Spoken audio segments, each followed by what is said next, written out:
மைக்கேம் நேயர்களுக்கு அன்பான வணக்கம்.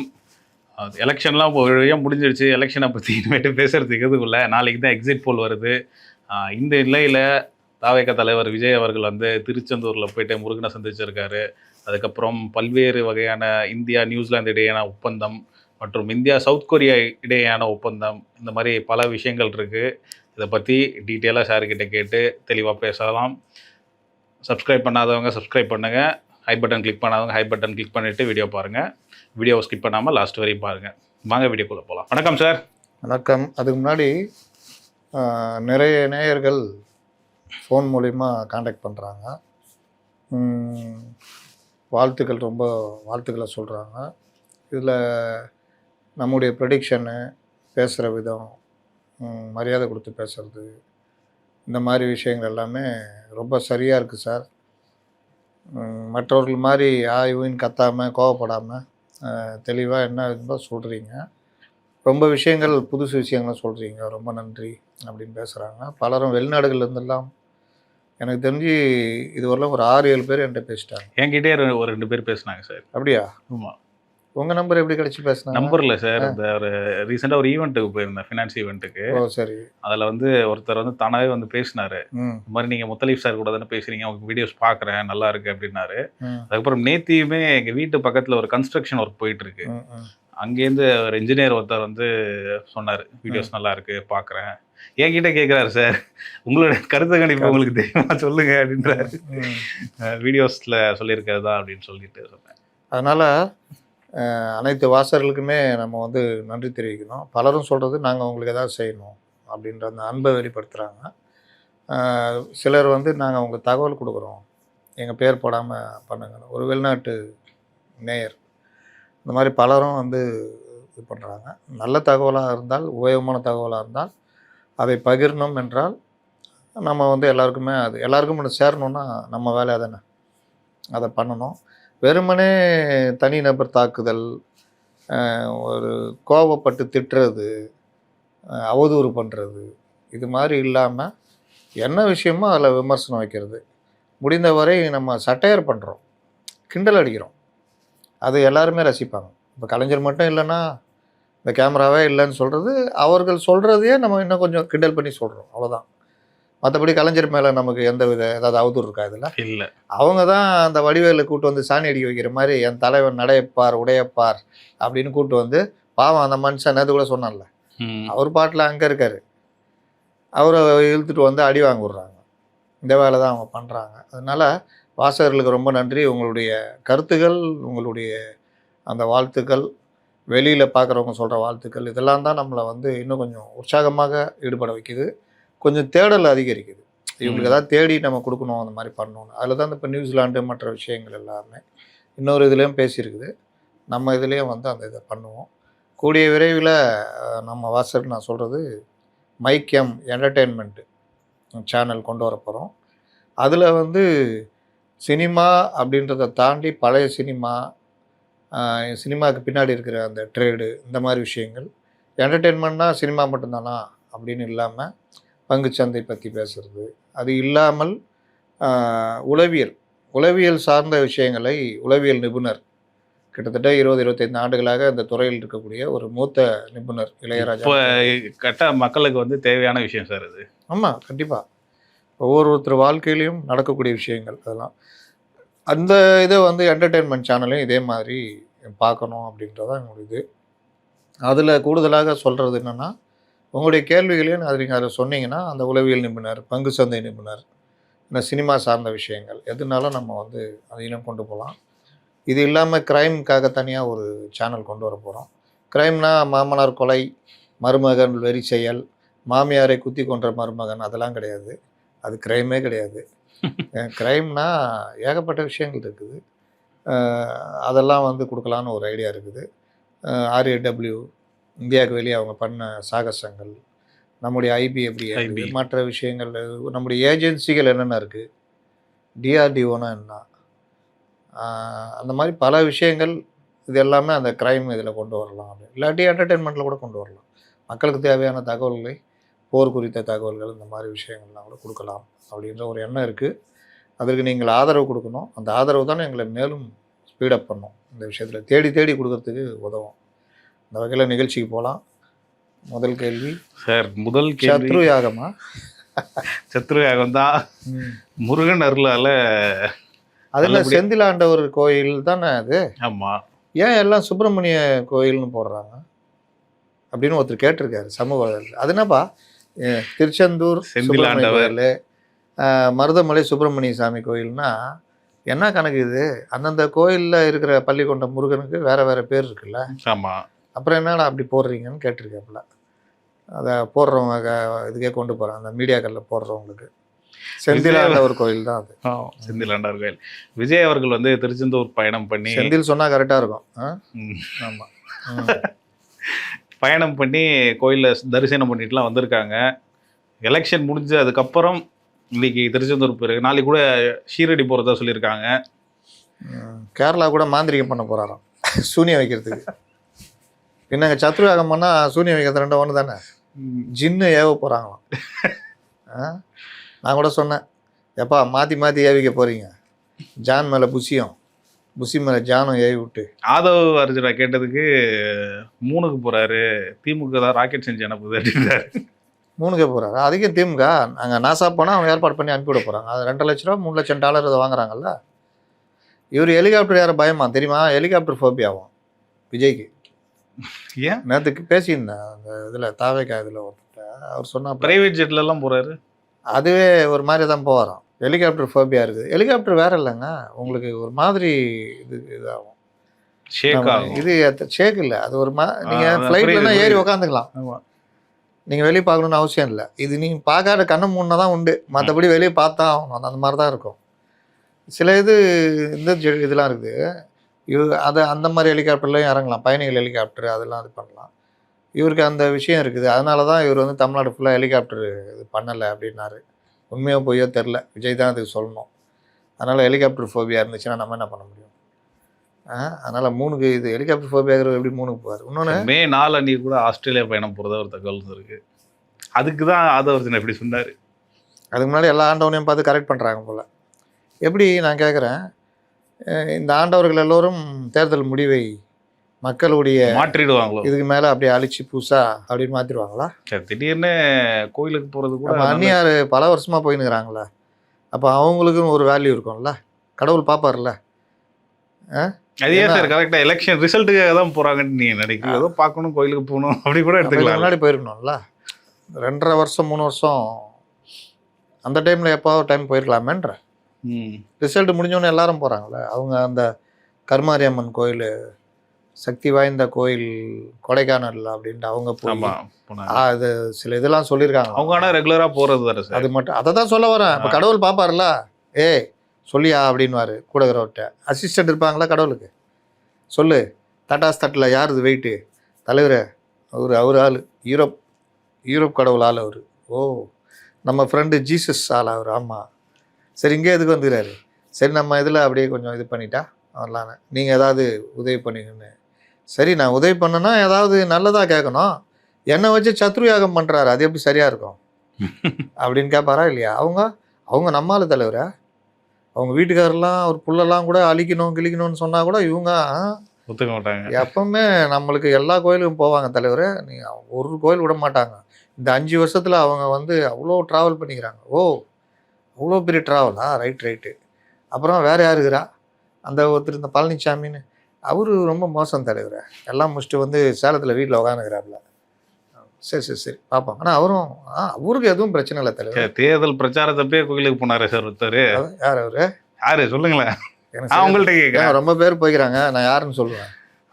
கோயிலுக்கு போனதுனாலே பிரச்சாரம் பண்ணல அப்படின்ட்டு ஒரு கேஸ் வந்துச்சு அவர் மேலே. இவர் தானேங்க போனார், சோசப் தானே போனார் சார். நயினார் சார். நயினாரா? அவங்க வந்து ஒட்டுமொத்த குத்தகங்க. அவங்க ஐயோ வேணா விட்டுரு, அவங்கள அந்த மதமே நம்மள தான் சொல்லுங்கிறாங்க, அதனால விட்டுரு அப்படின்றாப்புல. அவரு தான் எப்போ பிஜேபி தலைவர் ஆனாரோ அப்போலேருந்து கோயிலாக தான் போயின்னுக்கிறாரு. கோயில் மடாதிபதிகளை பார்க்கறது இப்படி தான். கூட ஒத்துருக்கிறாருல்ல எல்முருகன், அவர் இவரை கவுக்கணும்னு முடிவு பண்ணிட்டார் போல். சார் நம்ம பேட்டி அது விடுங்க, நீங்கள் வாங்க, அந்த இவர் மடத்துப்பதி வந்திருக்க நல்ல சக்தி வாய்ந்த ஒரு காலில் விழுந்துட்டு ஆசீர்வாதம் வாங்கிட்டு வந்துடலாம், வாங்க போகலாம். இப்படியே நீ தலைவர் ஆனோன்னா அண்ணாமலை என்ன பண்ணார்? டமால் டிமில்னு போட்டு அடிச்சாரு. ப்ரெஸ் மீட் கொடுக்கறது. அவரும் கோயிலுக்கு போகிறாரு. அது ரொம்பலாம் பெருசாலாம் அது இல்லை, எப்பாவது போவார் வரும்.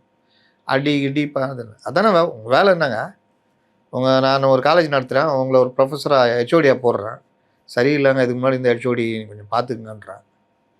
நீங்கள் வந்தோடனே பக்கத்தில் கோயில் எல்லா கோயிலுக்கும் போய் எங்கே இருக்கீங்க செந்தில் சார், இதில் இருக்கிறேன் சார், மருதமலையில் இருக்கேன், உங்களுக்கு பிரசாதம் கொண்டு வரேன் சார் அப்படின்னா எங்கள் பசங்க என்ன வருது? ஆமாம். எப்போ பார்த்தாலும் இந்த வேலையை பண்ணியிருந்தா. கடவுள் நம்பிக்கை இருக்கணும், ஆனால் கடமையை செய்யணும். கடவுளே ஏமாற்றக்கூடாது. கடவுளே ஏமாற்றி சத்ருயாகம் பண்ணிங்கன்னா கடவுள் இதுவா வேலை? சொல்லுங்கள் ஜோசப் விஜய் அப்படின்னோடனே எனக்கு சத்ரு இவர் தான் அப்படின்னு அங்கே உள்ள பூசாரியை செட் பண்ணிட்டு இருப்பாப்புல. அவர் யார்? ஜானு. பேருக்கு தான் அவர் பண்ணுறாரு, நான் சொன்ன சத்ரு தான் நீ காலி பண்ணணும் அப்படின்லாம் கூட பண்ணியிருப்பாங்க. இந்த மாதிரி யாகங்கள் இதிலெல்லாம் நம்பிக்கை வச்சுட்டு பண்ணுறதெல்லாம் தவறான ஒரு இதை வழிகாட்டு. விடிய காலிலே போயிட்டு வந்துட்டார் சார், அதனால பெருசாக கூட்டம். இதெல்லாம் விட்டுருங்க. இந்த யாக குண்டத்தில் அரிசி எதை போட சொல்லியிருக்காங்க, மொத்த அரிசியும் கொட்டிட்டாராம் அப்படின்னு சொல்கிறாங்க. எனக்கு தகவல் தெரியாது, சொல்கிறேன். அதனால் அது உண்மையாக போய் தெரில. இல்லை இது இவர் எப்படின்றேன். அது நீங்கள் கடவுள் நம்பிக்கை, நீங்கள் கோயிலுக்கு போவோம், நான் இருக்கிறேன் இஸ்லாம் மதத்தை சார்ந்தவன், பள்ளிவாசல் போகணும், தொழுவணும், தர்காவுக்கு போகலாம். தர்கான்றது பொதுவான ஒரு இது. இப்போ நம்ம போகும்போது தர்காவில் போய் இந்துக்கள் கூட அதிகமாக இந்துக்கள் தான் இருப்பாங்க. தர்கா நாகூர் தர்காலாம் போங்களேன், அங்கே விசிட்டர் லிஸ்ட் வச்சிங்க, இந்து கிறிஸ்டியன் தான் இருப்பான். வேளாங்கண்ணி வந்தால் அங்கே போயிடுவான். இந்துக்கள் எங்கே போனாலும் அவன் பார்த்தீங்கன்னா ஐயப்ப மாலை போட்டு வருவான்ல, ரிட்டர்ன் வரும்போது பார்த்தீங்கன்னா லிஸ்ட்டில் நாகூர் வேளாங்கண்ணிலாம் இருக்கும். எல்லாத்துக்கும் போயிட்டு ஒரு அட்டன் பண்ணிட்டு வந்துடுவான்.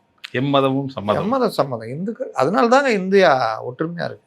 இந்தியான்றது வேற்றுமையில் ஒற்றுமை கண்ட நாடு. எல்லா இதுவும் ஏற்றுக்குவாங்க. அந்த மற்ற மதங்களில் கூட அங்கே போனால் அது பிரசாதம் சாப்பிடக்கூடாது, இதெல்லாம் இருப்பாங்க. நம்மால் அதெல்லாம் இல்லை. அங்கே போய் குழந்தை உடம்பு சரியா, அல்லாஹ்க்கு போய் பள்ளிவாசல் இல்லை, அவர் தொழுதுட்டு வரவங்க ஊதுவாங்க அப்படின்னு அதெல்லாம் போய் நிற்பாங்க. தர்காவுக்கு போகணும், எது இருந்தாலும் ஏற்றுக்குவாங்க நம்மால். இவங்க சில மதங்களில் தான் அந்த இதெல்லாம், அதுலேயும் எல்லாரும் ஏற்றுக்கிறவங்களாம் இருக்காங்க. சில பேர் ரொம்ப தீவிரத்தன்மையாக கொடுத்தா கூட சாப்பிட மாட்டாங்க. ஒரு அம்மா நல்லா பழகியிருந்தாங்க, அவங்க ஒரு மதத்தை சார்ந்தவங்க, அவங்க ஏதாவது கொண்டு வருவாங்க, சாப்பிடுவாங்கலாம். ஆஃபீஸில் வேலை செய்யும்போது ஒரு தடவை நான் வெளியில் கேக்கு வாங்கிட்டு போகிறேன், வெளியில் தான் வாங்கிட்டு போகிறேன், போகிறவெல்லாம் வாங்கினேன். சரி ஆஃபீஸில் இருப்பாங்கள்ல யார், அவங்களுக்கும் வாங்கி கொடுத்தா சார் என்ன அந்நியர்கள் கொடுத்தா வாங்க. அட பாய், இவ்வளோ நாளாக என்கிட்ட பழகிட்டு நீ கொடுத்தா நான் சாப்பிட்டு இருந்தேன், இப்போ என்ன அந்நியர்ன்ட்டியம்மா, என்ன நியாயம் அப்படின்னா, இல்லை சார் எங்கள் இதில் என்னங்க அப்போ அடிப்பட்டு ஆப்ரேஷன் ஆகி ரத்தம் தேவைப்பட்ட என்னங்க பண்ணுவீங்க? இருக்காங்க. சரி, உலகம் பல விதத்தை பார்க்குற உலகம், அதனால் இதையும் போகும், இதுவும் கடந்து போகும். இப்போ விஜய் பிரச்சாரத்துக்கு நடுவில் கோயிலுக்கு போனார்னா அது ஓகே, சாதாரண விஷயம். ஆனால் இப்படி போகிறாருன்னா அது அவருடைய நோக்கத்துக்காக போகிறார். பயம் வந்துட்டு, தலைவரே நீங்கள் எப்போ பார்த்தாலும் ஜான் சொல்கிறதே தான் தலைவரை கேட்குறீங்க, நான் சொல்கிறத கேட்கவே மாட்டேங்கிறீங்க தலைவரே அப்படின்ட்டு இருப்பார். என்ன பண்ணணும், இந்த மாதிரி ஒரு சத்ருயாகம் பண்ணிங்கன்னா வச்சுங்க தலைவரை, வேறு லெவல் தலைவரேன்னு அவர் பார்த்துருப்பாரு. கண்ணு முன்னாடி எல்லாம் அமைச்சரவை பட்டியலெல்லாம் ஓடி நிற்குது. சரி இதையும் பண்ணி வைப்போம் அப்படின்னு. அப்புறம் தலைவரை இன்னொன்றுக்கு தலைவர் என்ன, கேரளாவுக்கு போகலாம், கேரளாவுக்கு போய் சூனியம் வைக்கலாம் தலைவரை. மாந்திரிகை ஒரு செம்ம மாந்திரிகை தலைவர் இருக்கிறாரு, ஒரு சூனியமாக வச்சுட்டோம் வச்சுக்கிங்க, எதிரிகளே இருக்க மாட்டாங்க தலைவரை. என்ன நாடா என்ன இது? சூனியம் வைக்கிறது உறுதினா சூனியக்காரன் தான் அரசாண்டுக்கிட்டு இருப்போம். ஆமாம், நம்ம ஆளுங்கெல்லாம் பண்ணுவாங்கல்ல குடும்பத்தில், சொந்தக்காரனாக இருப்பான், அங்கே போய் துட்டு செலவழித்து சூனியெல்லாம் வச்சு கொண்டு அதெல்லாம் தூவோம். அப்படிலாம் தூவி ஒருத்தனுக்கு ஏதாவது ஒன்று ஆகணும்னு வச்சுக்கிங்க, ஒருத்தன் உயிரோடு இருக்க முடியாதுங்க. ஏன்னா உங்களுக்கு பிடிக்காது, நீங்கள் அவங்க தான் பெரிய பவராக இருப்பாங்க. ஒரு படத்தில் இவரை கையை கட்டுருவாங்கல்ல கவுண்டமணியை, அந்த மாதிரி 50 ரூபா கொடுத்தோன்னா கவுண்டமணி கையை கட்டுவாப்புல, கவுண்டமணி 55 ரூபா கொடுத்தோன்னா கையை அவுத்து விட்டுருவாப்புல. அப்படி தான் நடக்கும். அப்புறம் சூனியக்காரர்கள் தான் ஆட்சி நடக்கும். அதெல்லாம் சரி, ஜனங்க நம்பிக்கை போகுது, நம்ம ஒன்றும் சொல்கிறதுக்கு இல்லை. ஆனால் இவர்கள் பிரபலமாக இருந்துக்கிட்டு இந்த வேலையை பண்ணுறாங்க பாருங்கள்.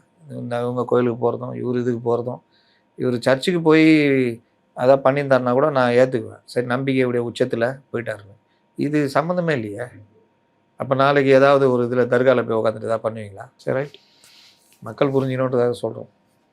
சரி சார், பேரறிவாளன் அவர்கள் பார் கவுன்சில் அப்ளை பண்ணியிருக்காரு, காவல்துறை தரப்புலேருந்து என்ஓசி கொடுத்துட்டாங்க, பேசும் பொருளாக இருக்கிறது இன்றைக்கி இதுதான். எப்படி பார்க்குறீங்க? அது உண்மையிலே வரவேற்க வேண்டிய ஒரு விஷயம். ஏன்னா சிறைன்றது தண்டனை அப்படின்றது இல்லை, சிறைன்றது ஒரு திருந்துவதற்கு. அதுலேயும் பேரறிவாளன் விஷயங்கள்லாம் நீங்கள் பார்த்தீங்கன்னா பேட்டரி வாங்கி கொடுத்ததுனால போய் அது மிகப்பெரிய அவருக்கு ஒரு அநியாயம்லாம் நடந்தது. 30 ஆண்டு காலம் அவர் ஒரு வகையாக போராடி கிராடி நீதிமன்றம் தான் கடைசியில் தானாக கையில் எடுத்து அவரை விடுதலை பண்ணான்னு நடந்தது. அவரை ஒட்டி எல்லாருக்குமே விடுதலைலாம் கிடைச்சது. 30 ஆண்டுகள் ஆயுள் தண்டனைன்னு பார்த்தா கூட அதையும் தாண்டி இரட்டை ஆயுள் தண்டனை தாண்டி கூடுதலாக 2 வருஷம் இருந்துட்டு வந்த கதை தான். அதில் அவர் ஏராளமான பட்டங்களை சிறைக்குள்ளேயே வாங்கியிருக்காரு. சிறைன்றது நீங்கள் இப்போ ஆயுள் தண்டனை கைதியோ இல்லை ஒரு லெவல் போயிட்டீங்கன்னா நீங்கள் உங்களுக்கு அது ஒரு இது மாதிரி பழகிடும். அதுக்கப்புறம் வாழ்க்கையில் பண்ண இதெல்லாம் வந்து இழந்த படிப்பை படிக்கணும்னு நினைப்பாங்க ரொம்ப பேர். நீங்கள் ஆண்டுதோறும் சிலையில் 10ஆம் வகுப்பு 12ஆம் வகுப்பு தேர்வு நடக்கும், கல்லூரி இது எல்லாமே நடக்கும். டிஸ்ட்ரிக்ட் லெவலில் மார்க் வாங்குறவங்க, ஸ்டேட் லெவலில் மார்க் வாங்குறவங்கன்னா சிறை கைதிகள் இருக்கிறாங்க. அதிகாரிகளும் கருணை உள்ள அதிகாரிகளாக அமைஞ்சிட்டாங்கன்னா உண்மையிலேயே அந்த கைதிகள் நல்லபடியாக திருந்தி வரலாம். அம்பரீஷ் பூஜாரின்னு ஒரு அதிகாரி டிஜிபியாக இருந்தார், சிறைத்துறை டிஜிபியாக, நல்ல பல சீர்திருத்தங்களை கொண்டு வந்தார். சிறை கைதிகள் பார்க்கறதுக்கு வாட்ஸ்அப் காலை ஏற்பாடு பண்ணி விட்டார், குடும்பத்தோடு பேசுகிறதுக்கு. ஃபோன் பேசுறதை தாண்டி வாட்ஸ்அப் கால், வீடியோ காலில் பேசுறதுன்றது அவனுக்கு ஒரு மன அமைதியை கொடுக்கும். அவன் அடுத்து கொஞ்சம் உற்சாகமாக வேலை செய்வான். அந்த மாதிரிலாம் பல இதெல்லாம் ஏற்பாடு பண்ணி கொடுத்தாரு. தொழில் கற்றுக் கொடுக்கறது. இன்றைக்கும் நீங்கள் எக்மோரில் போனீங்கன்னா சிறை கைதிகளுக்கான அந்த கேன்டீன் இருக்குது, பொதுமக்களை போய் வாங்கலாம். அங்கே போனீங்கன்னா லெதர் ஷூ இருக்குல்ல, வேலூர் சிறையிலேருந்து செஞ்சு ஷூ அந்த ஐட்டங்கள்லாம் நீங்கள் ஒரு பெரிய லெதர் கடை இப்போ பெரியமேட்டில் போனால் கூட அவ்வளோ விலை இருக்கும், 2000 ரூபா இருக்கிறது. அங்கே 1000 சில்லறைக்கெலாம் நல்ல ஷூ கிடைக்குது. ஷர்ட்டுங்க 300 ரூபாலேருந்து நல்ல ஷர்ட்டும் கிடைக்குது. லுங்கி நீங்கள் 250 ரூபா கம்மி வெளியில் வாங்க முடியாது, அங்கே 125 ரூபா கிடைக்குது. நான்லாம் பர்ச்சேஸ் பண்ணியிருக்கேன். எண்ணெய், செக் எண்ணெய், இது ஸ்வீட்டுங்க, இந்த இரும்பால் செஞ்ச பொருட்கள், இந்த மாதிரி தமிழ்நாடு முழுவதும் உள்ள சிறைகளிலிருந்து செஞ்ச பொருட்கள் அங்கே விற்பனைக்கு வைக்கப்பட்டிருக்கு. யார் வேணால் போகலாம். எக்மோரில் தாளமுத்து நடராஜன் மாளிகைக்கு பின்னாடி, அதான் ஆல்பர்ட் தேட்டருக்கு பக்கத்தில் ஒரு கல்யாண மண்டபம் இருக்கும், சிராஜ் மகால்னு, அதுக்கு நேர் எதிரில் இருக்கும் சிறைத்துறை. இதில் சிறைத்துறைனா பயந்து உள்ளே போனால் உடிச்சு போட்டுருவாங்கலாம் இல்லை, யார் வேணால் போகலாம். நேர் எதிரில் கேன்டீன் இருக்கும், அங்கே போனால் சிறை காவலர்களே அங்கே விற்பனையாளர்லாம் இருப்பாங்க, நீங்கள் பார்த்து வாங்கலாம். சேலைகள், நைட்டிஸு, டவலு எல்லாம் அவ்வளோ கம்மி விலையில் அவ்வளோ ஒரு இது. அதனால் நான் ஒரு அற்புதமான இது எல்லாமே சிறை கைதிகள் செய்து விற்பனை வருது. அவர்கள் தொழில் கற்றுக்குறாங்க, இந்த மாதிரியும் செய்கிறாங்க. இன்னும் பல விஷயங்கள் சிறை கைதிகளுக்காக பண்ணப்படுது. இதில் பட்டம் படித்து பட்டம் வாங்குறவங்க இருக்காங்க. அப்படி தான் இவர் ஏராளமான பட்டம் வாங்கியிருக்காரு உள்ளே இருந்து. வெளியே வந்தோன்னா இவருக்கு எல்லாம் முடிஞ்சிச்சு. இனி அவர் வந்து ஒரு சராசரி நம்மள மாதிரி ஒரு மனிதர், எந்த வழக்கம் இல்லாத ஒருவர். இங்கே வந்து எல்எல்பி கர்நாடகா இதில் எல்எல்பி படிச்சிருக்காரு, 3 வருஷம் சட்டப்படி படிச்சுட்டு முறைப்படி என்ரோல் பண்ணியிருக்காரு. என்ரோல் பண்ணுறதுக்கு இவருக்கு மட்டும் இல்லை, என்ரோல் யார் பண்ணாலும் அவங்களுக்கு என்ஓசி இருக்கணும், போலீஸ் என்ஓசி இருக்கணும். அதனால் உடனே இவருக்கு வந்து போலீஸ் என்ஓசி கொடுத்துருக்கு அப்படிலாம் கேட்காதீங்க. எல்லாருக்குமே நீங்கள் படிச்சிட்டிங்களா, என்ரோல் பண்ண போனால் நீங்கள் என்ஓசி வாங்கி கொடுக்கணும். அதனால் அந்த என்ஓசி வாங்கி கொடுத்து அவர் இனி அவர் சொல்லியிருக்காரு, சிறை கைதிகளுக்காகவும் மனித உரிமைகளுக்காகவும் நான் வந்து என்னுடைய மீதி வாழ்நாட்களை வந்து நான் அதை பயன்படுத்துவேன்ருக்காரு. உண்மையிலே வரவேற்க தகுந்தது. அவருக்கு தான் தெரியும் சிறை கொடுமைகள், சிறையில் மனித உரிமைகள் எப்படி மீறப்படுது, யாராருக்கெல்லாம் தேவை. விசாரணை கைதியாகவே ஆண்டு கணக்கில் சிறையில் இருக்கிறவங்களாம் இருக்காங்க. அப்போ அவருடைய பணி அதை நோக்கி நகர்ந்ததுன்னா உண்மையிலேயே நம்ம பாராட்டலாம், வரவேற்கலாம். அனைத்தையும் தாண்டி அவருடைய பெரும் முயற்சிக்கு பெரும் வரவேற்பை தான் நம்ம கொடுக்கணும். சார், நகராட்சித்துறை ஊழல் முறைகேட்டில் வந்து KN நேரு மேலே வந்து கேஸ் ஃபைல் பண்ண சொல்லி எதுவும் ஆர்டர் போடல அப்படின்ட்டு உயர்நீதிமன்றம் சொல்லியிருக்கு. இது ஒரு டெக்னிக்கலான மேட்ருங்க. நீங்கள் எல்லாரும் அயோக்கியத்தனம் பண்ணுறாங்க அந்த ஊடகங்கள். நேரு மீது நாங்கள் வழக்கு பதிவு செய்ய சொல்லவில்லையே உயர்நீதிமன்றம் அப்படின்னு. ஆமாம், சொல்ல தான், டெக்னிக்கலாக பார்த்தா சொல்ல. ஆனால் அதையே நீங்கள் ஹைலைட் பண்ணுறீங்க. ஆக்சுவலாக இந்த வழக்கு நகராட்சி நிர்வாகத்தில் பணி நியமனம், டெண்டரு, இன்னொரு ஒரு 3 இதுக்கு இது இடி வந்து 3 ஆதாரங்களை பக்கமாக 258 பக்கத்துக்கு மேலே வந்து டிஜிபிகிட்ட கொடுத்து வழக்கு பதிவு செய்ய உத்தரவிடணும் அப்படின்னு. டிஜிபி கொஞ்ச நாள் உப்பு தண்ணி போட்டு ஊற வைக்கிறாரு. கோர்ட்டுக்கு போகிறேன்னா அவர் லஞ்ச ஒழிப்புத்துறைக்கு நமக்கு எதில் ஆகும்ட்டு அனுப்பிச்சி விட்டார். கோர்ட்டில் அவர் பதில் சொல்கிறாரு, இது சம்மந்தமாக லஞ்ச ஒழிப்புத்துறைக்கு நான் அனுப்பிச்சிட்டேன் அப்படின்ட்டார். லஞ்ச ஒழிப்புத்துறை பதில் அளிக்க சொல்லி உத்தரவிடுறாங்க. எப்படி ட்ராவல் ஆகுது பாருங்கள் லேட்டு.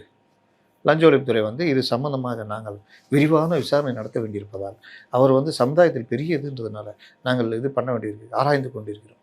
சரி, ரைட் பண்ணிட்டு சொல்லுங்கள் அடுத்தது. அடுத்து வந்து நாங்கள் வந்து மேலும் ரொம்ப டீப்பாக பண்ண வேண்டியது இருக்குது. சரி எவ்வளோ நாள்?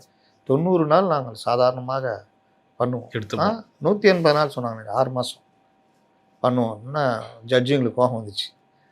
அவ்வளோ ஈஸியாக அவ்வளோ ஆதாரத்தை திரட்டி கொடுத்து வழக்கு பதிவு செய்யணும், 180 நாள் வந்து ஆராய்ச்சி பண்ணுவீங்களா? கேட்டால் சமுதாயத்தில் பெரிய ஆளா? சட்டத்துக்கு முன்னாடி அதெல்லாம் கிடையாது. நீங்கள் வழக்கு பதிவு பண்ணணும். எதில்? முறைகேடுகள் நடந்தது சம்பந்தமாக, பணி நியமனத்தில் நடந்த முறைகேடுகள் சம்பந்தமாக, டெண்டர் சம்பந்தமாக ஆதாரங்கள் கொடுத்துருக்காங்க, நீங்கள் வழக்கு பதிவு செய்யுங்க. அப்படின்னா அது சம்பந்தமாக வழக்கு பதிவு செஞ்சால் இடி என்ன சொன்னோம்? விளக்கு தேய்ச்சா பூதம் வரும், வழக்கு போட்டால் இடி வரும். அப்போ இடி உள்ளே வரும், ரைடு பண்ணுறாங்க, இதை பண்ணுறாங்க, அவர்கள் ஆதாரத்தை எடுப்பாங்க. சரி, செந்தில் கல்லூரியுடைய ஹெச்ஓடி, அந்த டிபார்ட்மெண்ட்டில் ஊழல் நடக்குது. ஊழல் நடந்தோடனே புகார் கொடுத்து வழக்கு பதிவு செய்ய சொல்கிறாங்க. செந்தில் பவரானவர், அவர் பவரை பயன்படுத்துகிறாரு. பிரின்ஸிபலும் பவர், கல்லூரியும் பவர். அதனால் கோர்ட்டில் வந்து இல்லைங்க நாங்கள் பார்க்கணும் இல்லை இதுன்றாங்க. கோர்ட் என்ன சொல்லுது? அந்த டிபார்ட்மெண்ட்டில் ஊழல் நடந்துருக்குது, வழக்கு பதிவு செய்யறதுக்கான ஆதாரம்லாம் இருக்குது, பண்ணாமல் ஏன் தடுக்கிறாரு? செந்தில் என்ன பண்ணுறாரு? வழக்கு போடுறாரு. இங்கே யார்? செந்தில் கேஎன்ஆர். என் மீது வந்து வழக்கு போகிறதுக்கு என்கிட்ட பர்மிஷன் கேட்கல. அப்போ ஜட்ஜு சொல்கிறாங்க, உங்கள் மீது வழக்கு போடணும் நாங்கள் சொல்லியே, நாங்கள் அந்த துறையில் ஊழல் நடந்திருக்கு விசாரிக்க சொல்லி தான் வழக்கு பதிவு செய்ய சொல்லியிருக்கோம். டெக்னிக்கலாக அப்படி தான் வரும். அடுத்து யார்கிட்ட போய் நிற்கும்? அது மதுபான ஊழல் நடந்தது, யார் வரைக்கும் வந்துச்சு? கெஜ்ரிவால் வரைக்கும் வந்துச்சு. போக்குவரத்து துறையில் வேலை வாய்ப்பு சம்மந்தமாக ஊழல் வழக்கு பதிவு பண்ணுறாங்க. செந்தில் பாலாஜி எப்போ சேர்க்கப்படுறார்? நடுவில் தான் சேர்க்கப்படுறார். அப்போ வழக்கு பதிவுன்றது அந்த துறையில் நடந்த ஊழல் முறைகேடு சம்மந்தமாக தான் வழக்கு பதிவு செய்யப்படும். விசாரணையில் யாருக்கு தொடர்பு இருக்குதோ அவங்களெல்லாம் சேர்ப்பாங்க, சம்மன் கொடுப்பாங்க, கூப்பிடுவாங்க. அதனுடைய பலன்னு அவர் தான் மூல காரணம்னா அவரை அரெஸ்ட் பண்ணுவாங்க. இதுதான் நடக்கும். நீங்கள் விசாரணையோட ஆரம்பத்திலேயே, அதுவும் இந்த இதுலேயே வந்துட்டு என்ன கேட்கவே இல்லை அப்படின்னா, உன்னையே நீயே சம்மந்தம் இல்லாத ஆஜராகிறன்ற மாதிரி தான் பண்ணுவாங்க. ஆமாம். இந்த இதுக்கான அமைச்சர் இவர். இந்த முறைகேடு இதெல்லாம் நடந்திருக்கு. அப்போ இதில் முறைகேடு இதெல்லாம் நடந்தால் யாரை பொறுப்பாக்குவாங்க? யார்கிட்ட போவாங்க? மணல் முறைகேடு அதில் தானே நடந்தது விசாரணை, இடி ரெய்டு எல்லாம். துரைமுருகன் என்னைக்காக போய் ரெய்டு பண்ணாங்களா? இல்லை. அடுத்து இதுடைய முடிவு எங்கே வரும்? யார் யார் ஆதாயம் பெற்று வரும் அப்படின்னு நோக்கி நகரும். சொத்து குவிப்பு வழக்கு வருது நேரு மேலே, அதை வந்து எஃப்ஐஆரே போடல. ஏன் போடல? போடுங்க அப்படின்னு கோர்ட்டு சொல்லுது. அப்போ நேரு போய் என் மீது சொத்து குவிப்பு வழக்கு என்னுடைய பதிலை கோர்ட்டு கேட்காமையே போட்டிருக்கு அப்படின்னா நியாயம். இது அந்த டிபார்ட்மெண்ட் இவருடைய அமைச்சரவை கீழே இருக்கிற இதில் முறைகேடு நடந்திருக்கு. 3 முறைகேடு நடந்திருக்கு. அதுக்கு தானே வராங்க. அப்போ அதில் தொடர்ச்சியாக உங்களை வரைக்கும் வரணும், வருவாங்க. இப்போ புரியுது அந்த டெக்னிக்கல் ஆஸ்பெக்ட். அதில் இவர் எப்படி வருவார்? இப்போ ஹெச்ஓடி நீங்கள் உங்கள் டிபார்ட்மெண்ட் தான் நடந்திருக்கு, அதான் விசாரணைக்கு உத்தரவிட்டுருக்காங்க. நீங்கள் வாலண்டரி ஆஜராகி தான் வரும். என்னன்னா அங்கே விசாரணை நடக்குது பேட்டா, நீ ஏதாவது வாங்கி தான் வச்சுக்கோ, அப்புறம் இருக்குது, நீ இப்போதைக்கு ஒன்றும் இல்லை கம்னு அங்கே என்னன்னு பண்ண சொல்லிக்குது. தான் மேட்ரு. இப்போ தெரியுதா இவங்க தலைப்பு எப்படி போடுறாங்கன்னு? இதுதான் நடந்தது. அதனால் அவர் மேலே வழக்கு பதிவு செய்ய சொல்லலை அப்படின்றது டெக்னிக்கலாக பார்த்தீங்கன்னா ஆமாம் தான், உண்மை தான். ஆனால் அந்த டிபார்ட்மெண்ட்டு அவர் கீழே இருக்குது. அங்கே வழக்கு பதிவு செஞ்சாலோ ரெய்டு போனாலோ அவரும் தான் சேர்ந்து பொறுப்பு அப்படின்றதான் மேட்ரு. சரி சார், தமிழ்நாட்டை பொறுத்தவரை தொடர்ந்து 2வது வருஷமாக பொருளாதார வளர்ச்சி வந்து 2 இலக்க வளர்ச்சி அப்படின்ட்டு. ஆமாங்க, நான் கூட பார்த்தேங்க. டாஸ்மாக் ஒரு பக்கம், 10.8% கடைகள் ஒரு பக்கம். அதானே சார்? 10.8% பொருளாதார வளர்ச்சி சார். தொடர்ந்து 2வது வருஷமா இருக்கு. நாங்கள் சொல்றது மட்டும் இல்லை, 10.8% நம்பர்ஸ்லயும் வந்திருக்கு பார்த்தீங்களா அப்படின்னு டிஆர்பி ராஜா சொல்லிக்கிறாருல்ல. முதல்வர் சொல்லியிருக்காரு சார். டிஆர்பி ராஜா சொல்லிக்கிறாருன்னு நினைக்கிறேன். இதில் மற்ற மாநிலங்கள்லாம் வந்துச்சா? இன்னும் வரல. அதாவது தமிழ்நாட்டை பொறுத்தவரை செந்தில் வராரு, நைனா நான் தான் ஸ்கூல் ஃபஸ்ட்டு, எவ்வளோ மார்க்கு? 75 மார்க்கு. வேறு யாரா செகண்ட் மார்க்கு? இன்னும் வரல நைனா, எந்த மட்டும் தான் வந்ததுன்னா என்ன கதை? 90 மார்க் ஒருத்தர் எடுத்துருந்தா. இவர்கள் வேலையே தாங்க. அப்பா வந்து ஒரு ஃபேக்ட்ரிக்கு 4 ஃபேக்ட்ரி வச்சுருப்பார். புள்ள அந்த ஃபேக்ட்ரிக்கு அப்பாவுக்கு அப்புறம் வருவார். அவர் எந்த இம்ப்ரூவ்மெண்ட்டும் பண்ண மாட்டார். கூடுதலாக கடன் வேறு வாங்கி வச்சுருவார். ஆனாலும் அது எல்லாத்தையும் மீறி 4 ஃபேக்ட்ரியுடைய வருமானம் நல்லாயிருக்கும். கடன் ஒரு பக்கம் இருந்தாலும் 4 ஃபேக்ட்ரியோட வருமானம் தனியாக இருக்கும். சொத்துக்கள் வாங்கி வச்சுருப்பாங்க, அதுலேருந்து வருமானம் வந்துக்கிட்டு இருக்கும். ஆனாலும் இந்த கடன் வந்து ஒரு பக்கம் தேவையில்லாததான் இழுத்து வச்சுருப்பாங்க, நிர்வாக சீர்கேடு. இப்போ இந்த புள்ள என்ன சொல்கிறாருன்னா, நம்ம குடும்பத்து வருமானம் பார்த்தீங்கன்னா இந்த வருஷம் அப்படின்னு என்னமோ இவர் வாழ்ச்சி கொண்டு வந்த மாதிரி. தமிழகத்தில் பல முதல்வர்கள், தமிழகத்துக்குன்னே இருக்கிற இயற்கையான அந்த தன்மைகள், நம்முடைய இது எல்லாம் சேர்ந்து நம்முடைய ஒவ்வொரு விஷயத்துலேயும் பலருடைய சாதனைகள் அது வந்து நிற்கிது. ஜிடிபி மற்ற விஷயங்கள். இதை எப்படி சாதனைன்னு சொல்லுவீங்க? உங்களுடைய சாதனை எப்படி சொல்லுவீங்க? அவர் வந்து இந்தியாவில் இருக்க மற்ற ஸ்டேட் கூடலாம் வந்து காம்படிஷன் இல்லை, தெற்காசியாவில் முதல் மாநிலமாக தமிழ்நாட்டை கொண்டு வர்றது தான் நோக்கம் அப்படின்னு சொல்லி. அதுதான் சொல்கிறேன். பலர் இப்போ நான் வந்து என்னுடைய நோக்கம், இவர் வாங்கியிருப்பார் 15 கோடி கடன். ஆனால் இவங்களுடைய 4 ஃபேக்ட்ரியும் இந்தியாவில் நம்பர் 1 ஃபேக்ட்ரியாக இருக்கும். அது தனியாக வளர்ச்சி அடைஞ்சிட்டு இருக்கும். ஆனால் இவர் சைடில் இவர் 5வது ஒரு ஃபேக்ட்ரி உருவாக்குனாரன்னா உருவாக்கியிருக்க மாட்டார். கூடுதலாக தாம் பண்ணி தேவையற்ற செலவுலாம் கடன் வேறு இருந்திருக்கும். குடும்ப சொத்துக்கள் ஒரு பக்கம் தனியாக இருக்கும். அப்போ இந்தியாவிலேயே எங்கள் குடும்பம், நம்ம கம்பெனி தான் 3வது இடத்துல பெரும் பணக்கார குடும்பமாக இருக்குது. நம்ம கம்பெனி இந்தியாவில் தாண்டி ஆசியா லெவலில் நம்முடைய 5 ஃபேக்ட்ரியும் ரீச் பண்ணிக்குது. அப்படின்னா நீங்கள் என்ன பண்ணீங்க அப்படின்ட்டு கேட்டு, நான் 5 கோடி கடன் வாங்கி வச்சுக்கிறேன். அந்த மாதிரி சில இது தானாக நடக்குங்க. அதை போய் உங்களுடைய உழைப்பு அதெல்லாம் சொல்ல முடியாது. அது நடந்துக்கிட்டே இருக்கும். இவர் அதில் ஜாயின் பண்ணுறாரு, அவ்வளோதான். அது 6 ஓடிக்கிட்டு இருக்குது, இவர் ஜாயின் பண்ணுறாரு. அதனால் 6ஐயே நான் தான் கண்டுபிடிச்சேன்னா என்ன கணக்கு? நீங்கள் இப்படி நவுந்தோன்னே இன்னொருத்தர் இப்போ நாளைக்கு பழனிசாமி ஜாயின் பண்ணார் வச்சுக்கோங்க, 6 ஓடின்னு தான் இருக்கும். 6ல் நல்லா தண்ணி ஓடுது, நாங்கள் இல்லைன்னா இப்போ சொல்கிறாங்களா கலைஞர் மட்டும் இல்லைன்னா இந்த மைக்கே இருக்காது, பெரிய மைக் வச்சு பேசுகிற மாதிரி ஆயிருக்கு. அந்த மாதிரி தான் மற்ற ஸ்டேட்லாம் எந்த அளவுக்கு சார் பொருளாதார வளர்ச்சி அடைஞ்சிங்க? ஆந்திராவில் இப்போ கூட டேட்டா சென்டர் ஓப்பன் பண்ண இன்றைக்கி அடிக்கல் நாட்டிருக்காங்க, கூகுள் டேட்டா சென்டர். நீங்கள் நேற்று கூட ஒருத்தர் போட்டிருந்தேன், நான் மைக்ரோசாஃப்ட்னு சொன்னதுக்கு அவர் கூகுள் மைக்ரோசாஃப்ட் கிடையாதுன்னு சொன்னார். ரெண்டுமே அவர்கள் தன்வசப்படுத்தியிருக்காங்க. 2024 வருஷம் அமெரிக்கா பயணம் போனேன் ஆந்திர முதல்வர் அங்கே கூகுள் அதோட ஒரு ஒப்பந்தம் போட்டார். Google AI start up hub மற்றும் கூகுள் நிறுவனத்தின் சில முக்கிய செயல்பாடுகள் ஆந்திராவில் அமைக்கிறதுக்கு. இந்த ஒப்பந்தம் வெளியான போது தமிழகத்திற்கு வர வேண்டிய கூகுள் நிறுவனத்தின் முதலீட்டை ஆந்திரா தட்டி பறித்து விட்டது அப்படின்னு. சந்திரபாபு நாயுடு வந்து எப்போவுமே ஐடி மீதான ஆர்வம் அவருக்கு ஜாஸ்தி, டெக்னாலஜி மீது. ஆந்திரா அரசு ஐடி நிறுவனருக்கு தேவையான நிலம் இதெல்லாம் கொடுக்கறதுல நம்பர் 1 இருக்கிறாங்க. இது ஒரு முக்கிய காரணம். இவங்க இதுக்கு சொல்லுவாங்க அதெல்லாம் போயிடுச்சு, நம்ம ஊரில் இருக்குது கூகுள் இதுன்னு. நம்ம இதில் என்ன பண்ணுறாங்க, அவங்க இதில் என்ன பண்ணுறாங்கன்னா, நம்ம இதில் கூகுள் பிக்சல்னு அந்த இது கூகுள் தனது இந்த கூகுள் பிக்சல் ஸ்மார்ட் ஃபோன் இருக்குல்ல, அதை வந்து பாக்ஸ்கான் அதை தயாரிக்கிறதுக்கான உற்பத்தி ஒப்பந்தம் இங்கே இருந்து பண்ணிக்கிட்டு இருக்கிறாங்க. அதே மாதிரி ஏஐ லேப்ஸ் அது இங்கே இருக்குது. மென்பொருள் மற்றும் ஏஐ சார்ந்த சில மையங்களை ஆந்திரா ஈர்த்துள்ளது. ஹார்ட்வேர் உற்பத்தியிலலாம் நம்ம இருக்கோம், சாஃப்ட்வேர் ஃபுல்லாகவே அவங்க கொண்டு போயிட்டாங்க. இதில் வந்து ஆந்திரா வந்து ஏஐ ஹப்பு மற்றும் டேட்டா சென்டர் அவன் கொண்டு போனான். விசாகப்பட்டினத்தில் ஏஐ ஹப்பு அதான் இன்னைக்கு அடிக்கல் நாட்டி 600 ஏக்கரில் மொத்த முதலீடு வந்து $15 பில்லியன், இந்திய மதிப்பில் 1,25,00,000 கோடி. 1,00,00,000 அதான் 125,00,000 கோடி. இதோடைய கால அளவு 5 வருஷம், 2026லேருந்து 2030 வரைக்கும் கன்ஸ்ட்ரக்ட் பண்ணி முடிக்க. இது கூகுள் இந்தியாவில் மேற்கொள்ளப்படும் மிகப்பெரிய நேரடி முதலீடு. இதில் 1 ஜிகாவாட் அளவிலான டேட்டா சென்டர், கடல்சார் கேபிள் இணைப்புகள் மற்றும் எரிசக்தி உள்கட்டமைப்புகள் எல்லாமே வந்து அடங்கும்.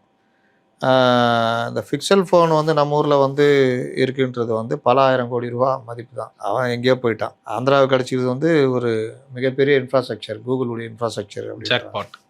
நமக்கு கிடைச்சது வந்து மேனுஃபேக்சரர். இது நம்மளும் தான் போனார் வெளிநாட்டு பயணம், ஒரு வெள்ளை அறிக்கை கூடனா ஒயிட் பேப்பர் எடுத்து காமிக்கிறாங்க. நான் மைக்ரோசாஃப்ட்டை என்னான்றதை சொல்கிறேன். ஏன்னா நான் அதை புரிஞ்சுக்கிட்டு மைக்ரோசாஃப்ட்னா ஆக்சுவலாக கூகுள்னு அவர் சொன்னார். கூகுளில் இவ்வளோ நான் சொன்னது இது வரைக்கும், மைக்ரோசாஃப்ட்டே இவங்க இருத்துட்டாங்க ஏற்கனவே. அது எவ்வளோனா 17.5 பில்லியன், அதாவது 1.5 லட்சம் கோடி ரூபா மதிப்பீட்டில். இது இந்தியா முழுமைக்குமான மைக்ரோசாஃப்டுடைய முதலீட்டு திட்டம். அப்படின்னாலும் அமராவதி மற்றும் விசாகப்பட்டினத்தில் அந்த ஏஐ உட்கட்டமைப்புக்காக இது ஒதுக்கப்பட்டிருக்கு. இதில் வந்து பில்கேட்ஸு போன பிப்ரவரியில் வந்தார். ஆமாம். சுகாதாரம் மற்றும் ஏஐ தொழில்நுட்பத்தை பயன்படுத்தி கொடுத்து அவர் பேசியிருக்காரு. அதனால் இதில் வந்து கூகுளுக்கு வந்து 125 லட்சம் கோடி முதலீடு, மைக்ரோசாஃப்ட் வந்து 150 லட்சம் 1.50 லட்சம் கோடி முதலீடு. பார்த்துக்குங்க. மைக்ரோசாஃப்ட் இங்கேயும் வச்சுருக்காங்க டேட்டா சென்டர் அப்படின்றாங்க. தமிழ்நாடு, தெலுங்கானா, ஆந்திரா ஆகிய 3 மாநிலம் வெவ்வேறு நோக்கங்களுக்காக மைக்ரோசாஃப்ட் வச்சுருக்குறாங்க அப்படின்னு. தமிழகத்தில் மைக்ரோசாஃப்ட் வந்து டேட்டா சென்டரில் வச்சுருக்குது. இப்போ வந்து மும்பை, புனேவிற்கு அடுத்தபடியே மைக்ரோசாஃப்டின் முக்கியமான தரவு மைய மண்டலம் ஒன்றாக சென்னை இருக்குது, நீண்ட காலமாக இருக்குது அப்படின்றாங்க. அதனால் இன்றைக்கி நம்மிடமிருந்து தட்டி பறித்த அப்படின்னு சொல்ல முடியாது. இருந்தாலும் நம்மை முந்தி கொண்டு ஒப்பந்தம் போட்டார்ல சுந்தர் பிச்சை, நம்ம ஆளுங்க போய் பார்த்துருக்கலாம்ல. இடம் கொடுக்குறேன், என்ன வேணால் பண்ணித்தரேன்னு சொல்லியிருக்கலாம்ல. நேரடி மறைமுகமாக 2-3 லட்சம் பேருக்கு வேலை வாய்ப்புகளை உருவாக்கி தர்றது. சரி சார், இந்த வர்த்தக ஒப்பந்தம்னு பேசிகிட்டு இருக்கும்போது இந்தியா நியூசிலாந்து இடையே எடுத்து வர்த்தக ஒப்பந்தம் வந்து கையெழுத்தாயிருக்கு. மெயின் ஃபோக்கஸ்ன்னு பார்த்தா அக்ரிகல்ச்சர், எஜுகேஷன், டெக்னாலஜி வைஸ் இதாக இருக்குது. இது இந்தியாவுக்கு வந்து எந்த அளவுக்கு வந்து நீங்கள் நல்லா டீட்டெயில் எடுத்திருப்பீங்க. நீங்கள் சொல்லுங்கள், நான் தள்ளி விட்றேன். நீங்கள் மாவாட்டுங்க, நான் தள்ளுறேன். சொல்லுங்கள். மெயினாக அந்த டெய்ரி ப்ராடக்ட்ஸுக்கு வந்து ஃப்ரீ கிடையாது அப்படின்னு, பால் சார்ந்த பால் பொருட்களுக்கு வந்து அமுலும் நந்தினியும் பயன்படுத்திக்குவாங்க. நம்ம உட்காந்துட்டு வேடிக்கை பார்ப்போம் அப்படின்னு சொல்ல வரீங்களா? இல்லை சார், நியூசிலாந்தை இப்போ இந்தியாவை பொறுத்தவரை குஜராத்தாக இருக்கட்டும், பால் பொருட்களில் வந்து ஏற்றுமதி இறக்குமதியில் வந்து நல்ல பேர் போனவங்க. உலக அளவில் பார்த்தா நியூசிலாந்து தான் வந்து பால் உற்பத்தியாளர்களில் ஏற்றுமதி பண்ணுறதுல வந்து டெய்ரி அவங்க தான் இது. ஸோ அவங்களை உள்ளே விட்டோம்னா நம்ம உள் உற்பத்தியாளர் வந்து சில கட்டுப்பாடுகள்லாம், அதுக்கு இன்னும் ஃப்ரீ ட்ரேட் அக்ரிமெண்ட் வந்து இது பண்ணல. மெயினாக டிரான்ஸ்போர்ட்டுக்கு கொடுத்துருக்காங்க, ப்ளஸ் வந்து ஏர்போர்ட் சர்வீசஸ் கொடுத்துருக்காங்க. யூபிஐ டிரான்சாக்ஷன்ஸில் நியூசிலாந்தில் யூஸ் பண்ணுறதுக்கு வந்து மெயினாக கொடுத்துருக்காங்க. ப்ளஸ் வந்து டிஃபென்ஸ் செக்டார்லேயும் வந்து 2 பேர் சேர்ந்து மேரிடைம் எக்ஸசைஸ் பண்ணலாம்னு சொல்கிறாங்க. இது பசிபிக் ஓஷியன் அந்த ரீஜியனில் இந்தியாவோட பலத்தை வந்து இன்க்ரீஸ் பண்ணுறதுக்கு வந்து ஹெல்ப் பண்ணும். சரி, நம்மளும் அங்கே வந்து கொடுக்கக்கூடிய சர்வீசஸ் என்ன கொடுக்குறாங்க, நம்ம மெயினாக டெக்ஸ்டைல்ஸ் பண்ணுறோம், அதுக்கப்புறம் IT sector, technology, information share பண்ணுறோம். அப்புறம் வந்து நம்முடைய ஏற்றுமதிக்கு 0 டேக்ஸ் கொடுத்துருக்காங்க. 0 டேக்ஸ் அப்படின்னா என்னென்னா, இங்கே இருக்கிற விவசாய பொருட்கள், விளைபொருட்கள் இதெல்லாம் வந்து சுங்கவரி இல்லாமல் நாம் அங்கே விற்பனைக்கு கொண்டு போக முடியும். அங்கே நம்ம ட்ரேடு ஒப்பந்தம் பண்ணி நம்ம பொருட்களை அங்கு விற்பனை செய்ய முடியும். அதில் மிளகு, நம்முடைய ஏலக்காய், மஞ்சள், இந்த மாதிரி விவசாயம் சார்ந்த பொருட்கள், ஜவுளி. நீங்கள் இதெல்லாம் இப்போ திருப்பூர் இதெல்லாம் வந்து பெரிய லெவலில் ஒரு பெரிய வாசலை திறந்து விட்ட மாதிரி. அப்போ அந்த மாதிரி விஷயங்கள்லாம் நீங்கள் நியூசிலாந்து கூட ஒப்பந்தம் போட்டிருக்கீங்க. இது இல்லாமல் நாலேஜ், கல்வி, அதில் உங்களுக்கு இன்ஜினியரிங், கட்டிடத்துறையில் இருக்கிற இன்ஜினியர்களுக்கு, இன்ஜினியரிங் மாணவர்களுக்கு பெரும் வேலை வாய்ப்பு அங்கே ஃப்ரீ விசாவில் உங்களுக்கு கொடுக்குறான். ரிசர்ச் பண்ணுறவங்க. அப்போது இன்ஜினியரிங் ஸ்டூடெண்ட்டில் இந்த பிடெக்கு கட்டிட இது சம்பந்தமான படித்த சிவில் இன்ஜினியர்கள் ஏராளமான வேலை வாய்ப்புகள் இருக்கிறது.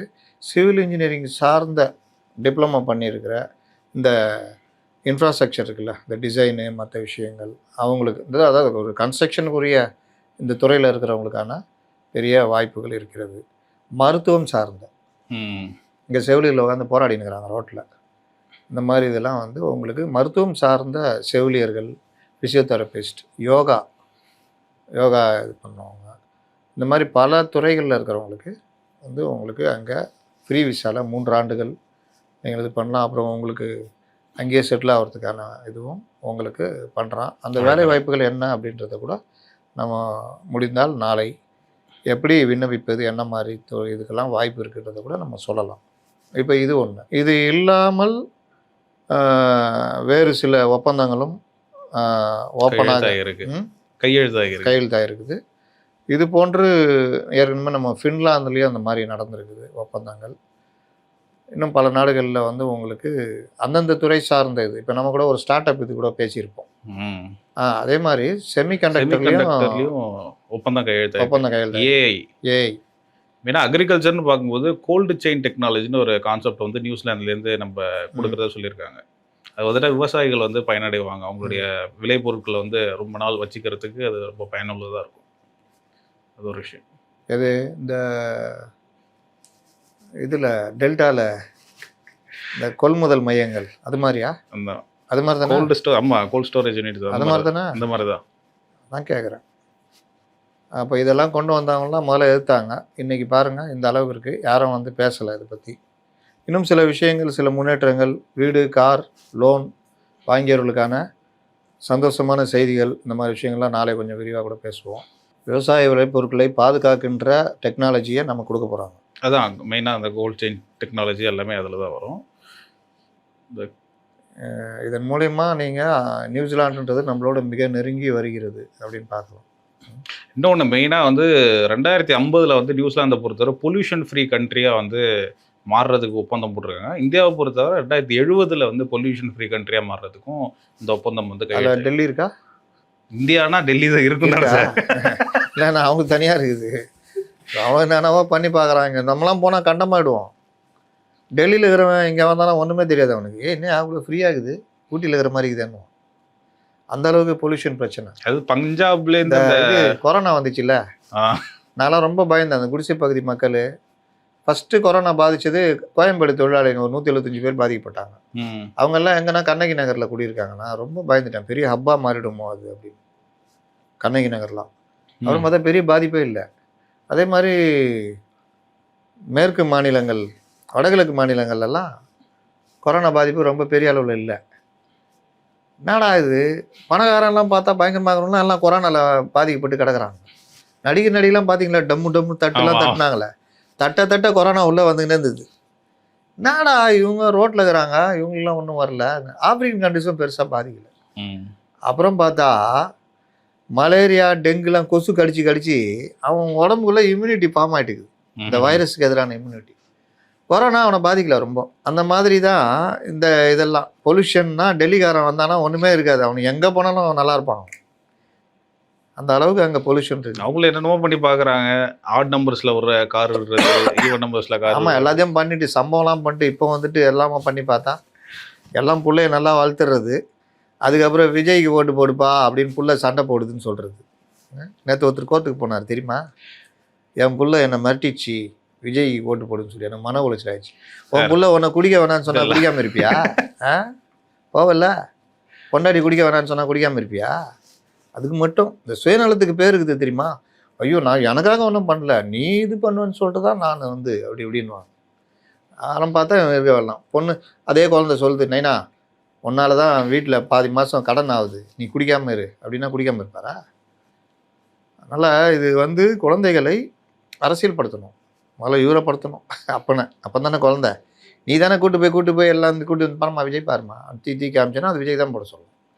அரசியல்னால் என்ன, நம்ம நடிகர்களை எப்படி பார்க்கணும், அரசியல் எப்படி பார்க்கணும். நடிகர்களை ரசிக்கலாம், ஆனால் அவர்கள் அரசியலுக்கு வரும்போது அரசியலுக்கு அவர்கள் தகுதியானவர்களா, அதற்கான திட்டங்கள் அவர்கிட்ட இருக்கா, இருக்குதுன்னா ஆதரிக்கலாம், இல்லைன்னா கிண்டல் பண்ணணும், ஒதுக்கணும். யார் கரெக்டான அரசியல் அப்படின்னு எது பெட்டர் அரசியல் நோக்கி நகரணும். பெட்டர் அரசியலை இப்போ எப்படி தெரியுமா, 5 வருஷத்தோட மாறிடும். 5 ஆண்டுக்கு முன்னாடி விடியல் தர போகிறான்னு வந்தார். இப்போ ஐயோ எப்பா நல்லா இருறாசா, நீ போயிட்டு வராசான்னு. அப்போ ஐயோ இவர் சரி இவர் நல்லவர் ஆகிட்டார் போடு, இப்படிதானே. ஆமாம். அப்போ அந்த மாதிரி ஒருவேளை 2031 இவர் நல்லவராக இருக்கலாம், கொஞ்சம் அரசியல் தெரிஞ்சு. இனிமேட்டு 2 வருஷம்ன்றதுலாம் ஒரு கேள்விக்குறி தானே சார், அப்கமிங் டேஸில், அப்கமிங் இயர்ஸில்? எது ஒரு ஆட்சி 2 வருஷம் பிடிக்கிறதுலாம் ஏன் கேட்குறேன், ஒரு கேள்விதான். ஏன் ஆட்சி கவுத்திடுவாங்களா? இல்லை சார், இப்போ 5 வருஷத்துக்கு ஒரு தடவை மாறுதுன்னு சொல்கிறீங்களே. இப்போ ஏடிஎம்கே ஜெயலலிதா அவர்கள் இந்த பிள்ளை 2 வருஷம்லாம் கண்டினியூவாக இருக்குல்ல, அந்த மாதிரி 2 டேர்ம். நீங்கள் 2 வருஷம் குழப்பி விட்டீங்க. 2 டேர்ம் ஆட்சி கவர போகுது. அந்த மாதிரி 2 டேர்ம்ன்றதெல்லாம் வந்து பண்ணலாங்க. மக்களுக்கான ஆட்சி பண்ணீங்கன்னா மக்கள் விரும்புவாங்க. இல்லை அதான் இப்போ இருக்கக்கூடிய அரசியல் சூழல்லாம் வச்சு கேட்குறேன், ஃப்யூச்சரில் இதெல்லாம் திரும்பவும் அதே மாதிரி தெரியல. ஏங்க 3 டேர்ம் சென்ட்ரலில் வராங்கல்ல, அந்த மாதிரி நீங்கள் கொஞ்சம் கரெக்டாக பண்ணிங்கன்னா ஒன்றும் பண்ண முடியாது. எதிர்கட்சிகள்லாம் செதறிடுவாங்க. நீங்கள் சரியாக பண்ணலன்னா தான் இவ்வளோ பிரச்சனை. நீ மாட்டினாண்டா வச்சு சைடான செஞ்சா ஜனங்க பார்த்துன்னே இருப்பாங்க. அந்த நாள் தான் அவனுக்கு அவன் வச்சு செஞ்சிருவாப்புல. அதனால் நியூசிலாண்டுடைய அந்த ஒப்பந்தன்றது ஒரு மிகப்பெரியதாக இருக்குது. மற்றவர்கள் பேசவில்லை என்றாலும் நாம் பேசுவோம். நாம் பேசுவோம். நமக்கு வந்து இதெல்லாம் தேவையில்லை. கலைஞர் மட்டும் இல்லைன்னா அந்த ஒப்பந்தமே நிறைவேறிக்காதுன்னா நான் சொல்ல மாட்டேன். நீங்கள் சொல்கிறீங்களா? இல்லை இல்லை, இந்த ஒப்பந்தம் வேறு. ரைட்டு. சவுத் கொரியா கூட கூட ஒப்பந்தம் கையெழுத்தாயிருக்கு. ஆமாம். அதுலேயே செமி கண்டக்டர் இருக்கா? செமிகண்டக்டர் அதில் தானே மெயினாக நம்ம பட்ஜெட்டில் கூட செமிகண்டக்டருக்கு அதுக்கு தான் அதிகமான ஒரு ஆமாம். யோசிச்சு அதனை எது நோக்கி நகருதோ அந்த இதை நோக்கி. இன்றைக்கி பாருங்கள், இந்தியாவில் இருக்கிற அந்த சோலார் சிஸ்டம் வந்து அந்த தயாரிப்பு வந்து பெரிய அளவில் இருக்குது. அவன் அமெரிக்கா பார்த்துன்னே இருக்கிறான், ஃபுல்லாக நம்ம நாட்டில் கொண்டு வந்து இறக்குறானுன்னு. போடுறா வரியா அப்படின்ட்டு ட்ரம்ப்பு அப்படிதான் எடுத்துட்டானே.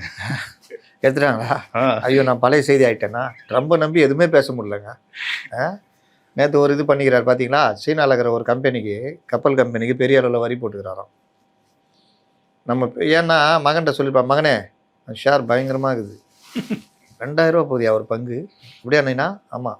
நான் என்ன பண்ணுறேன், வரி போடுறேன். டொம்முன்னு உட்காந்துங்க 500 ரூபாய்க்கு. நீ என்ன பண்ணுற, எல்லா வரியும் எல்லா ஷேரையும் வாங்கிட்டியா? நான் அந்த இதை நீக்கிடுறேன். டம்முன்னு 2000க்கு வந்துடும். அப்புறம் எப்படி இருப்ப நீ? நைனா செம்ம லாபம் தானே. அப்படி தான் நடக்குது. நீங்கள் சொல்லுங்கள், எனக்கு தெரியல. நான் சொல்ல கரெக்டாக, நான் எளிமைப்படுத்தி சொல்கிறேன். அப்படி தானே பண்ணுகிறேன். அதனால் ட்ரம்பை நம்பி எதுவும் பேச முடியாது. பங்குச்சந்தை ட்ரம்ப் ஆகிட்டார். அவரை கேட்டுதான் சார் மார்க்கெட் வந்து இன்வெஸ்ட் பண்ணலாமா வேணாமான்ட்டு ஒரு இன்வெஸ்ட்மெண்ட் அட்வைசராகவே ஆகிட்டாரு. ஆமாம், பங்குச்சந்தை நிபுணர். அவர் தான் சொல்லணும், நிபுணர் ஸ்கொயர். ஆமாம் சார். இப்போ காங்கிரஸ் கட்சியை பொறுத்தவரை வந்து அடுத்த தலைவர் யாருன்றது போட்டி போயிட்டு இருக்கு. நிறைய பேர் லிஸ்ட்ல மல்லிகார்ஜுன கார்கே தான் இருக்காங்க தலைவரா. தமிழ்நாடு சார். தமிழ்நாட்டில் தான். தமிழ்நாடு காங்கிரஸ் வந்து கண்டுக்கவே மாட்டீங்கல்ல. ஏங்க தலைவர் செல்வ பிறந்தகை இருக்காருங்க. அவர் தான் எலெக்ஷனுக்கு முடிஞ்சதுக்கு அப்புறம் தலைவர் பதவியிலேருந்து விலகுறேன் அப்படின்னு சொல்லிட்டாரு. தேவைப்பட்டா நான் இது பண்ணுவேன்னாரு. அவர் டேர்மை முடியுதுங்க, அந்த பிப்ரவரியோட முடியுது. அடுத்த வர்ற 27 பிப்ரவரியோட. சரி சார், என்னவோ அடுத்த தலைவருக்கு வந்து ரெடி ஆகிட்டு இருக்காங்கல்ல, தேடிட்டு இருக்காங்க. இந்த பக்கம்னு பார்த்தா மாணிக்கம் தாகர், ஜோதிமணி, கார்த்திக் சிதம்பரம் இருக்காங்க. இன்னைக்கு என்ன செய்தி அது சொல்லுங்க, நான் அதுக்கு பின்னாடி இருக்கிறத சொல்றேன். இன்னைக்கு என்ன செய்தி? இன்னைக்கு அதான் அந்த ராஜினாமா செய்ய டெல்லி போயிருக்கிறார். இல்ல இந்த பொறுப்பை வந்து யாருக்கிட்ட ஒப்படைச்சாங்க? ஜோடங்கர்கிட்ட ஒப்படைச்சிருக்காங்க. இன்னும் ஒரு 5 பேரை வந்து ரெடி பண்ணி நேம் லிஸ்ட் ரெடி பண்ணி ஒரு 2 நாள் சொல்லுங்க அப்படின்ட்டு இருக்காங்க. அப்படின்னு யார் சொன்னா? சோடங்கிறது தெரியுமா? அவருக்கே தெரியாதா? ஏன் உட்காந்து ஊட்டினுக்கிறானுங்க. நீங்க வேற. ரமேஷ் நான் வந்து ரமேஷ் சுரேஷ் இரு. இப்பதான் எதிரில் இருக்கிற ஈரானி ஷாப்ல அங்க சத்தியமூர்த்தி பவன் எதிரில் ஈரானி ஷாப் ஒன்று இருக்குது. சம்சா நல்லா இருக்கும், சம்சா டீயும் நல்லா இருக்கும். சாப்பிட்டுனுக்கிறேன், அந்த ஈரானி சாட்டை தான் கேட்டுனுக்கிறேன். அப்படின்னு என்ன மேட்டர்னா, செல்வ பிறந்தைக்கு பிப்ரவரி வரைக்கும் இருக்கு. செல்வ பிறந்தையுடைய அவருடைய ஆட்டிடியூட்லாம் செயல்பாடு ராகுலுக்கு பிடிக்கல. கடுமையான கோபத்தில் இருக்கிறாரு. ஆனால் ராகுலால் எதுவும் பண்ண முடியாது. டிரான்ஸ்லேட் பண்ணுறது எதாவது பண்ண முடிஞ்சதா? கேரளாவில் ஒருத்தர் உட்காந்து இருப்பார். அப்படியே இவர் சொல்லுவார், சிபிஎம்முக்கு ஓட்டு போட்டிங்கன்னா 3 தலைமுறை பின்தங்கி போயிடுவாங்க. என்னது அப்படின்னுவார். சிபிஎம்முக்கு ஓட்டு போட்டால் 3 தலைமுறை பின்தங்கி போயிடுவோம். காங்கிரஸுக்கு ஓட்டு போட்டால் 3 தலைமுறை நம்ம பின்தங்கி போயிடுவோம். மெயினா தலைவர் யாரை போட்டுனா டிரான்ஸ்லேட் யாருக்கு இப்போ யார் பண்ண தெரியாதோ டிரான்ஸ்லேட்டர் மாற்றி தொலைங்க அப்படின்னு. அந்த மாதிரி ராகுலை வந்து யாருமே மதிக்கிறது இல்லை. நீ என்ன இதாக பேசிட்டு போ அப்படின்னு. இதோட அதே மாதிரி சிபிஎம்மில் ஒரு தலைவர் பிருந்தா காரட்னு நினைக்கிறேன், இவ்வளோ நீளத்துக்கு பேசுவாங்க. என்னது அப்படின்னு வர அவர் மறுபடியும் இவ்வளோ நிறுத்து சொல்லுவாங்க. எல்லாம் மறைச்சு போய் அப்படின்னு வரு. அந்த அம்மா பார்ப்பாங்க, டே நான் இவ்வளோ நீளம் சொன்னோமே அதுக்கு தானே. அதான் அடுத்து பேசு எதித்தோட. நம்மளால கூட பரவாயில்ல. நாடு முன்னேற வேண்டுமென்றால் நாம் கைக்கு வாக்களிக்க வேண்டும் ராகுல் காந்தி சொன்னார். நரேந்திர மோடி இந்த நாட்டை அழித்து கொண்டிருக்கிறார் அப்படின்னு தங்கபால் சொல்லுவார். அந்த மாதிரி அந்த டிரான்ஸ்லேட்டர் பரிதாபங்கள்னு ஒன்று தனியாகவே பண்ணலாம். சுதாகர் கோபி ஏற்கனவே மோடியும் எச் ராஜா வச்சு ஒன்று பண்ணியிருப்பாங்க. ராகுலை வச்சு ஏன் பண்ண மாட்டேங்கிறாங்க? நம்மளே கோரிக்கை வைப்போம், பண்ணுங்க. அதனால் இது ஒரு பார்ட்னு வச்சிங்கன்னா, அந்த ராகுலுக்கு இவரை பிடிக்கல. ஆனால் ராகுலுக்கு இப்போ பவர் இல்லை. எப்போ பவர் வரும்? மே 4க்கு அப்புறம் கண்டிப்பாக வந்துடும். வந்தவுடனே எங்கே போவாங்க? ஒருவேளை நம்மளால் யாகங்கள்லாம் முடிச்சுட்டு வந்து உக்காந்து நம்ம கட்சியை ஏதாவது ரீஃபார்ம் பண்ணோம்.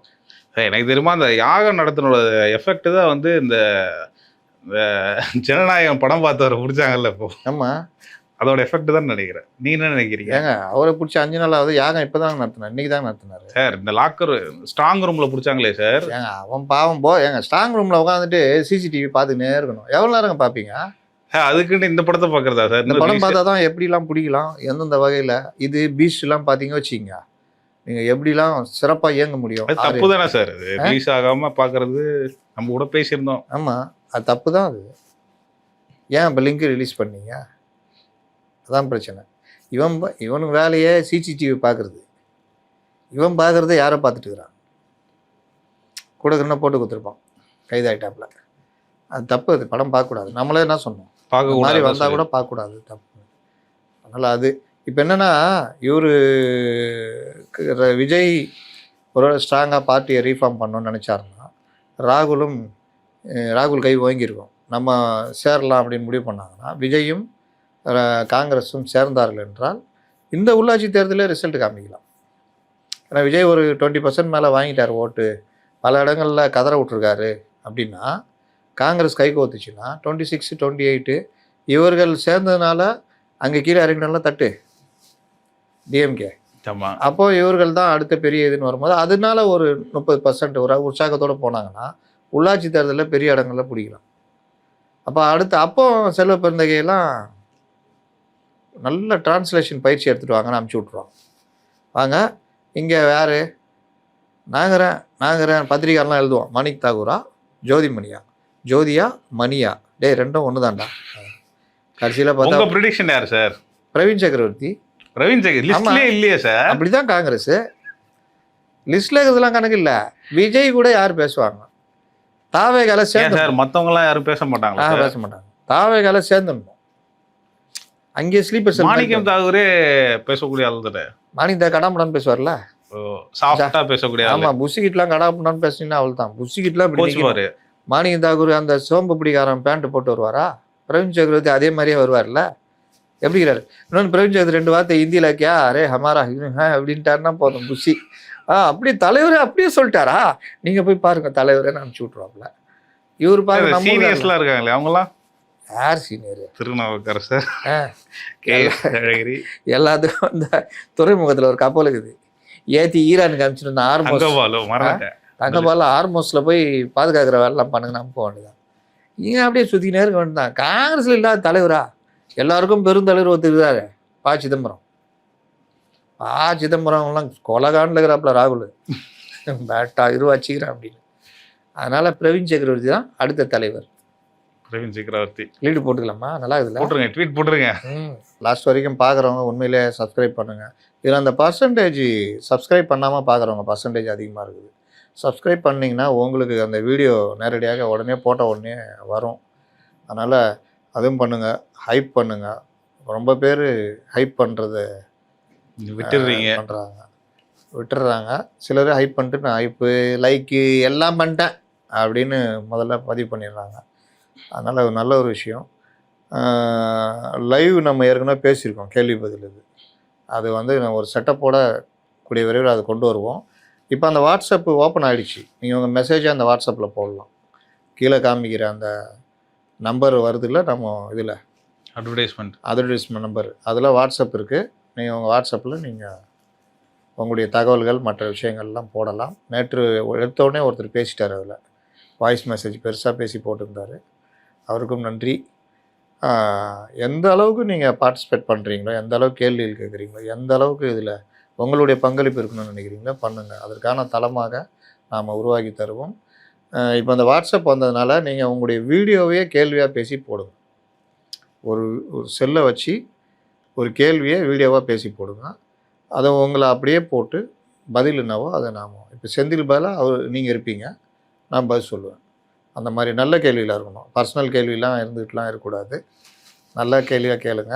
இன்னொரு நண்பர் கேட்டிருந்தார் ஒரு கேள்வி, அந்த கால்குலேஷன் பற்றி, விஜய் பற்றி. அது நாளைக்கு சொல்கிறேன், மறந்துட்டேன், நாளைக்கு சொல்கிறேன் அந்த விஷயம். சூப்பர் சார், ரொம்ப அழகாக சொன்னீங்க. மீண்டும் ஒரு நேர்காணல் சந்திப்போம். நன்றி சார்.